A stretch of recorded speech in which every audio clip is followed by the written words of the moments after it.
Welcome back, everybody, to the Jacksonville Jaguars franchise here on Madden 21. Last episode, we unfortunately lost to the Detroit Lions, putting us at a record of 2-4. Today, we have our bye week, but the main portion of today's episode will be the trade deadline, along with Week 8 against the Los Angeles Chargers, and then something else very important, which you guys will see very soon. I think this is a good spot right now to have our bye week, try to get some guys healthy. We do have a new injury. Last week, offensive tackle Cam Robinson tore his labrum. He's going to miss the next 2 games, and this is unfortunate. Cam Robinson, I feel like, has been playing quite well this season, to be honest. Rookie Ben Barch will now start at left tackle, and we are getting some guys back healthy, including K'Lavon Chaisson, who's been out since Week 3. So just to be clear, Leonard Fournette did get cut in real life yesterday on Monday. I'm not going to cut him here. This is my team, and I do what I want, okay? Once the series started, I had full control of the team to make whatever moves that I wish. So if Leonard Fournette's going to stick around, he's going to stick around. If I choose to let him go sometime, then I'll let him go. So the players I would most likely consider trading are players on one-year contracts. I'd rather not trade players who are going to stick around. The 2 big-name players here are running back Leonard Fournette and wide receiver Dede Westbrook. We could look to trade those guys. However, I don't know if that is totally in the best interest of the team unless we get a really good package. So we're going to sim the week, and we've got some big news, ladies and gentlemen. Ladies and gentlemen, our Jaguars are getting a new stadium. That's right. This will be the final year of TIAA Bank Field, and we will be getting a new stadium effective next season. The most important thing to note here is that this stadium is located in Jacksonville, Florida. We're not moving the team. I know there have been rumblings about possibly moving to London. However, we are committed to not only leading the Jaguars to a Super Bowl, but leading them to a Super Bowl representing Duval County in Jacksonville, Florida. However, I did think it was time to get a new stadium. The only reason why I chose to be an owner this year was so I could pick out a new stadium. I know in the intro episode I said I wanted to change things up. That was kind of a lie. I only picked owner so I could get a new stadium. So which stadium exactly will we be picking? We're going with the Deluxe Canopy Stadium. I chose this one. I think it makes the most sense for Florida considering it's hot 12 months a year.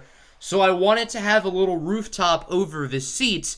However, I still want it to be outside because I want to deal with the elements. I know we're not going to have snow games here, considering we're in Jacksonville, Florida.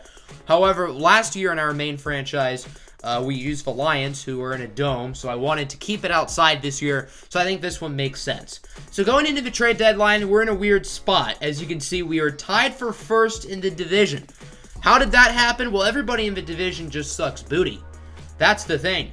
Now, this doesn't mean we're going to be aggressive buyers, but maybe we're going to sell off less pieces than we would otherwise, and maybe we will look to buy. I don't know. We're going to have to see. So the first player we're going to be trading is defensive tackle Al Woods. He's 33 years old, 77 overall. He hasn't really played for us, and I don't really think we need him, and we got a really good trade for him. So Al Woods is going to the Vikings. They are currently in a tough NFC North battle. We will be receiving defensive end Ifeadi Odenigbo. That's how you say it according to Google. So I think I'm pronouncing his name right. If I'm not, let me know in the comments. We're also going to be receiving a 6th round draft pick this season. So I want to look at Ifeadi because he's a really interesting player. 71 overall defensive end. He's only 26 years old. He's fairly young, and I think there's a lot to like with him, and he's a guy I would like to get on the field one way or another this season. Ifeadi had 7 sacks last year. He hasn't really gotten a whole lot of playing time this year. His contract is up at the end of the season as well. Clearly, Minnesota doesn't have plans on re-signing him, so I think it makes sense for us to give him a shot. If we like him, then we can bring him back. If not, then we can just let him walk and enjoy the 6th round pick. We're also going to be trading slot cornerback DJ Hayden, who has been a big part of the team this year.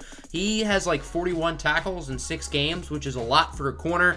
That doesn't mean he's necessarily playing well. I mean, if you're a corner, you want to tackle players, but you also don't want too many tackles because that means you're allowing a lot of catches.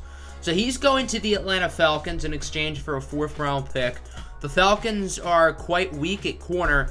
They're in a tough divisional race in the NFC South. so they get to bolster up their secondary a little bit, and Jacksonville continues with their army of draft picks. We got a lot of draft capital entering next year's draft. 2 first-round picks, our own and then the Rams pick. We have 4 fourth-rounders, along with an extra 6, and then obviously our 2nd, 3rd, 5th, and 7th, respectively. So that is a total of 12 picks, at least 1 for each round. So hopefully the Rams can start to lose more games, so that pick can be a little bit better. So we do have a few extra roster spots now, and I do want to look at free agency, try to pick some guys up. So we're going to start with safety Geno Stone. Stone is currently with the Ravens practice squad. He's just 21 years old, 7th round rookie out of Iowa. Now, Geno Stone isn't going to be a starter right away. I don't even think he's going to be a second stringer, but I feel like he's a little bit too good to pass up because he's so young, and he's already quite solid. So I think to add some more depth in the secondary, adding a young player like Geno Stone is a pretty good pickup. We're also going to add another running back to the roster, Rodney Anderson, former Oklahoma Sooner. He was really good in college. Has had trouble staying healthy. That's the concern with him, but when he's on the field, he's actually a really good player. Anderson is currently with the 49ers practice squad. Again, I feel like he's too good of an opportunity to pass up. I really feel like he can do some damage for us this year. He's a pretty well-rounded back when he's on the field. So I think this is a really good move for us, adding someone who is obviously an elusive back. I like that being the main archetype, but also someone who has power and can make plays in the air. So he's probably going to be the 3rd string running back for right now until at least Chris Thompson comes back. The offense is pretty much the exact same. Defensively, we're changing things up. So as you can see at defensive tackle, no Al Woods and no Taven Bryan. Where exactly is Taven Bryan? So we're going to be doing more of a defensive tackle rotation per se. The main starters are now going to be Devon Hamilton and Timmy Jernigan, and the main rush defensive tackles will be Taven Bryan and Ifeadi Odenigbo. I'm doing this because I want to get our run stoppers in on rushing downs, like first down, and then on third down when we need our pass rushers to come in, I want guys like Taven Bryan and Ifeadi Odenigbo who can get to the quarterback. Our opponent this week is the 3-1 LA Chargers, led by rookie quarterback Justin Herbert, who is not playing. He tore his bicep. He won't be getting the start. Instead, it'll be the veteran Tyrod Taylor. I think at least this year, Tyrod is the better quarterback, so I think this is probably for the chances of LA to win this game. I think Tyrod is still a really good quarterback. Remember a few years ago when the Bills made the playoffs with him? A lot of people think that was in spite of Tyrod Taylor. I think it was more so because of Tyrod Taylor. I still think he's a really talented quarterback. Definitely worthy of a starting position. This Chargers team is super talented. They always get poised by injuries. Derwin James is out for this game. He also got hurt in real life, which sucks because he's a super fun player. But, I mean, when this team is healthy, they have one of the top rosters in football. So here we go. Week 8 action here at the newly built SoFi Stadium as the 2-4 Jacksonville Jaguars are set to take on the 3-1 LA Chargers. Both teams in very close divisional races. Chargers going to start off with the football wearing their blue tops and yellow bottoms as an early sack here for the defensive tackle Timmy Jernigan for a loss of around 6. 2nd and 16 now for the Chargers. Tyrod Taylor looking to throw it. He's going to yeet it for Keenan Allen, who is able to come down with it wrapped up by Trey Herndon, but not before gaining 28 yards. Looked like safety Gerard Wilson was trying to go for the ball rather than stopping Keenan Allen from making the catch. Now in the red zone, it's a handoff for the running back Austin Eckler, who gets it to the 2. Eckler already with over 50 rushing yards here on his first drive alone. 2nd and goal. Wash, rinse, repeat. Eckler with the touchdown, and the LA Chargers will strike first here in this one. They now lead it 7-0. Jacksonville with it. Quarterback Gardner Minshew has played quite well in recent weeks going into the bye week. Here's Adrian Peterson gaining 14. The old man showing he's still got it. 2nd and 3 now at around the 46. Minshew going to look to throw it under pressure, and he's going to be sacked by Melvin Ingram. Pressure coming in from that blind side, which has been a staple, at least in pass protection this year with Cam Robinson. Here's a screen pass now for Austin Eckler. He gains 29 yards. Nice play for Eck, who's had a very good start to this game. 2nd and 10 now from the 13. Tyrod Taylor over to Mike Williams for the touchdown, and the Chargers are looking good quite early. Here in this one, they lead it 14-zip. Jacksonville with it, already having to come from behind. Jacksonville has started most of their games this year losing, so this isn't really unfamiliar territory, as on 2nd and 8, Minshew is crushed on the run by 2 defenders. He somehow gets it to DJ Chark, who will convert the first down. Now at the 44, Minshew, risky throw! What a catch by the rookie wideout, Laviska Shenault Jr. as he mosses Casey Hayward. And we advance to the second quarter. Gardner Minshew with a pair of lucky throws. 2nd and 12 now. Short pass over to Leonard Fournette, who fumbles it, but the ball goes out of bounds. It's for rookie linebacker Kenneth Murray, who has the hit. Luckily for Fournette, the ball obviously went out. Jacksonville still has it. As on 1st and goal, DJ Chark is covered like a blanket by Chris Harris. Chark still makes the catch and gets the score, his 4th receiving touchdown of the year. And it is now 14-7 is on 1st down. Miles Jack with the sack. I don't know what that dance move was, but okay, that's cool. 3rd and 1 now from the 29-yard line. Handoff for Austin Eckler. He's going backwards. Quincy Williams, the older brother of Jets defensive lineman Quinnen Williams, with the tackle. So now Jacksonville has it back, down by 7, trying to make an early comeback. As Minshew going deep on 3rd and 7 for Chark. And it's broken up in the secondary by the safety Rayshon Jenkins. So now the Chargers have it back. Score is still 14-7 as on 1st down. Eckler loses 4 on the run. Once again, it's Miles Jack with the tackle for a loss. Very nice play right there. 3rd and 6 now. Tyrod Taylor looking to throw it. And he will thread the needle, getting it over to Turbo Taylor.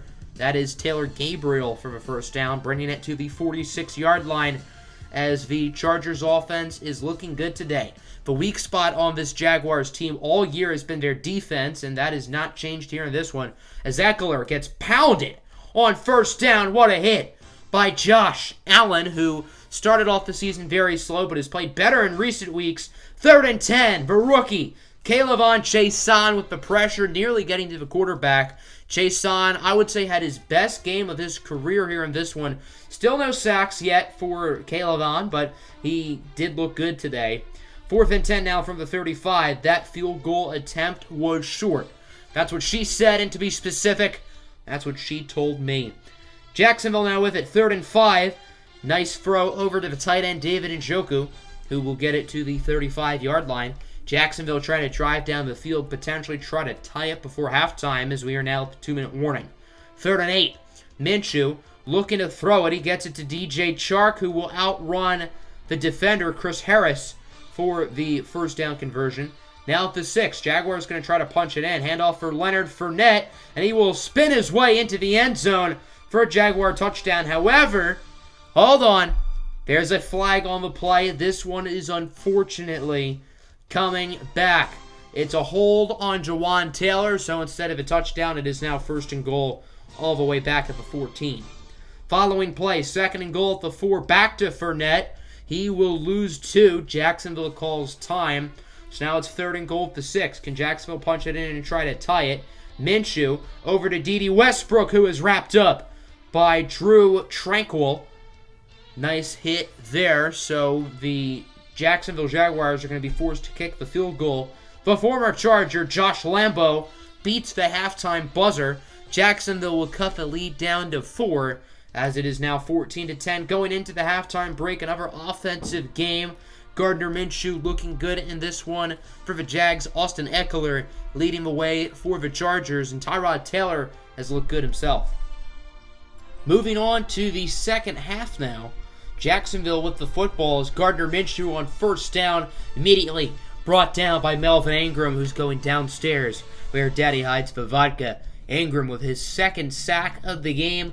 3rd and 8 now for the Chargers. They will get the ball back as Tyrod Taylor connects with the tight end Hunter Henry for a nice gain of around 21 yards. The intermediate passing game has been killing Jacksonville all year long. They just haven't been able to stop it, and the Chargers are exploiting that here. 2nd and 5 now, over to Keenan Allen, who gets by Henderson inside the 10. Wrapped up at around the 9. Big day in this one for C.J. Henderson, who of course was being covered by the rookie corner, C.J. Henderson. 3rd and goal now from the 5. Tyrod looking to throw it. He gets it to the open man. Hunter Henry with the touchdown. And the Chargers will extend their lead as it is now 21-10. And most notably, it's now a 2-score game. Jacksonville with it. 3rd and 10. Minshew launching a deep ball for DJ Chark. Are you ready for the Chark attack? 32-yard gain for Chark before being pushed out by Rayshawn Jenkins. 3rd and 4 now at the 15. Minshew looking for Shenault, and it is broken up. I mean, Gardner didn't really have anyone open there. He was just hoping he'd get lucky. So now 4th and 4. Josh Lambo makes the field goal. And now it's technically a 1-score game. 21-13 as we advance to the 4th quarter. Here is Tyrod on 3rd down and 3. Getting it to Taylor Gabriel, who will bring it to the 17-yard line. Chargers are moving it. 3rd and 4 now. Taylor looking to throw it. He gets it to Eckler, who is trying to juke past Miles Jack. He is unsuccessful. Jack with a big play, so the Chargers would be wise to kick a field goal here, but they're not. I don't get this call at all. Just take the points, make it a 2-score game. Now, Eckler does convert, so I guess in hindsight, the call is a success, but I just don't get why you would choose to go for it there. That doesn't make any sense. 1st and goal, Tyrod gets it to Mike Williams for the touchdown. So once again, in hindsight, the call was good, but I just don't really think it makes that much sense at face value. Jacksonville now with it. Here's Leonard Fournette with a nice run. Quiet day so far for Fournette. Usually, I've noticed that he struggles in the first half and plays really well in the second half. So we'll see if he can follow suit. Here is on 1st down. Deep ball from Minshew over to DJ Chark with his 2nd receiving touchdown of the game. 5th on the year. Sun's out, guns out. 28-20 now. Once again, a 1-score game technically is on 1st down. Tyrod is going to be sacked by the new acquisition, Ifedi Adenabu, with the sack, his 1st of the season, and more importantly, his 1st sack as a Jaguar. 3rd and 1. Tyrod over to Mike Williams for a nice conversion. Williams' 1st catch of the day that did not end up being a touchdown for what it's worth. 3rd and 4 now. Short pass over to Keenan Allen, who will get the 1st down. Huge conversion here for the Chargers with under a minute to play. Jacksonville down to 1 timeout. 2nd and 7. Chargers should be just chewing clock, but they decide to throw it, and it's intercepted by Joe Schobert. Past the 50. What a play for the Jacksonville Jaguars. I don't know why the Chargers would run it. Their play calling here in the 4th quarter has been baffling. Jacksonville has a chance to tie it and potentially try to take the lead. Here's D.D. Westbrook to the 31. Now for 22. Jacksonville is timed. They're out of timeouts. However, they got a minute 10. That's more than enough. Here is Westbrook inside the 10 pretty much. Now leading to a 1st and goal. A few plays later. 3rd and goal at the 3. 30 seconds to play. Leonard Fournette gets the touchdown. So now the Jaguars need a 2-point conversion to try to tie it and potentially send this game into overtime. So here we go. Can Jacksonville convert? Minshew, quick throw over to David Njoku. The 2-point try is successful, and this game is tied up at 28. All because of a terrible play call to throw the ball when they had to chew the clock. Chargers with it now. Austin Eckler gains 21. I mean, a field goal wins it right here. Here is Tyrod now scrambling, and he's sacked. Josh Allen with a huge play. I mean, Tyrod ran right into him, but still a huge sack. 3rd and 15 now with 13 to play. Chargers have a singular timeout left as Tyrod. Nice little juke move. 1st down for Taylor, bringing the Chargers into field goal range. So here is Michael Bagley from 57 yards out for the win, and it is short along with wide right. D.D. Westbrook decides to wisely not field the ball And now Jacksonville will go for the Hail Mary and try to win this game in regulation. Minshew scrambling like eggs on a frying pan, trying to get it to Chark. He's hit as he throws, and the pass is going to be incomplete because of it. So, for the third time this season, Jacksonville is going to overtime. The Jaguars are 0-2 this year in overtime, losing to the Colts and the Dolphins, respectively. Jacksonville chooses tails because tails never fails. Unfortunately, it lands on heads. So the Chargers will receive the ball first with an opportunity to win the game right away with a touchdown. Let's see if they are successful or if their bad fourth quarter play calling comes to haunt them as on first down. Nice play by the new slot corner, Rashawn Melvin, taking over for the departed DJ Hayden, who's now with the Falcons. 3rd and 9 now. Tyrod looking to throw it under pressure from Chason. He is just going to slide for a gain of 4. Jacksonville gets the stop. Now all they need is a field goal to win. 3rd and 10 now for the Jags. Minshew looking to throw it. He gets it to his running back, Adrian Peterson, for a huge first down conversion before being wrapped up at the 50. 3rd and 9 now from the 49. The Jaguars are not in field goal range yet. Minshew looking to throw it. Short pass for Laviska Shenault, who will fight for extra yardage, getting the first down. I think it's safe to say the Jaguars are officially in field goal range. As on first down, Minshew under pressure. He is clobbered, and he gets it to D.D. Westbrook, who brings it inside the 5. At first, it looked like maybe a roughing the passer call, but instead, it's going to be an illegal man downfield on Brandon Linder. So instead of having it at the 2, Jacksonville would have it at the 42. Now at the 30, 3rd down and 3. Minshew is hit hard by Joey Bosa. It is incomplete. So now Josh Lambo is going to come on to win it. Coach Anthony Lynn will try to ice the kicker, as here's Josh Lambo from 47 yards out, the former Charger, to give Jacksonville the win, and he got it right down Main Street, and Jacksonville wins a thriller. 31-28 is your final score. Jacksonville improves to 3-4. The Jaguars have won 3 of their last 4 games, and things are looking up right now for Jacksonville. Crazily enough, in the 7 games the Jaguars have played, 5 of them have been decided by exactly 3 points. 4 of them have been decided by the exact score of 31-28. I know, weird. The way this game works. Both quarterbacks, Tyrod Taylor and Gardner Minshew, played very well in this one. Minshew has looked really good these past couple of weeks, looking more and more like he could be the franchise quarterback long-term of the Jacksonville Jaguars. Austin Eckler played really well. Fournette did not have one of his better games, under 4 yards a carry. Hunter Henry was the leading receiver, 8 catches, 85 yards, and a touchdown. DJ Chark went over 100 yards. Keenan Allen has had a busy day. Mike Williams ended up scoring twice in this game as well. Once again, not a whole lot from the pass rush. I continue to knock both teams' pass blocking sliders down. They aren't really doing anything.